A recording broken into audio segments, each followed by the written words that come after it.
Assalomu alaykum do'stlar. Va nihoyat biz Qozog'istonda Karaganda, ya'ni telefonni o'z kamerasi ko'rsatadi. Karaganda degan shahriga, ya'ni bu yerni parkiga ham yetib keldik. Biroz sayr qilamiz.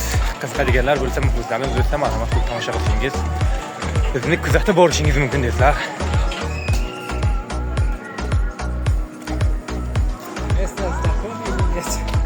Место, конечно, да. Это место я помню, который Панджакен ТВ, вот наш брат каждый раз снимал ролики, ставил на YouTube. От нее канал я смотрела, и вот я тоже приехал сюда. Гуляемся с друзьями. Вот, конечно, mana oilaviy kayf qilishyapti, mazza qilib dam olishyapti. Bu yer mana katta ko'l ekan, mana lotkalar. Har xil manzarali lotkalar qilib, mashina, mototsikl, boshqa har xil narsalar qilib mana lotka qilib tashlagan. Havo biroz sovuq bu yerda.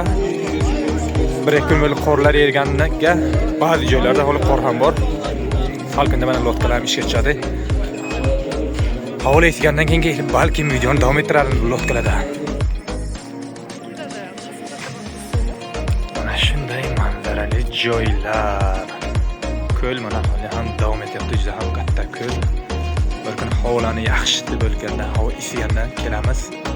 Aytganimdek lotkalarga minib, ko'llarni ishdan video qilib inshaalloh bu yerlarni, ya'ni Qozog'istonning Karaganda degan shaharni go'zal parkini sizlarga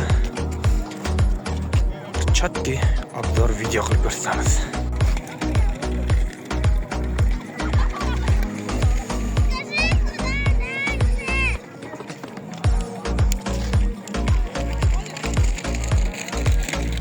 Bu yerlarda mana tor deyisharmi, dutor deyisharmi, buni hozir trendga chiqqan mavzu-ku mana. Bu yerdan polni chatki qilib yasatib qo'yishdi ekan. Lekin bilmadim, bu trendga chiqmasa kerak. Tuyalarni haykali mana tuyalar maketi yasatilgan.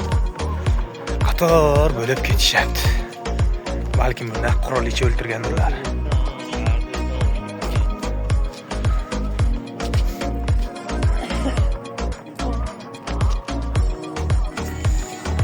Kelin-kuyovni mana maketi juda ham katta qilib yasatilgan. Qanday chiroyli kechasiga. Va bu yerda tuyalar qanday chiroyli. Bu manzaralarga baho berish esa o'zingizdan endi do'stlar.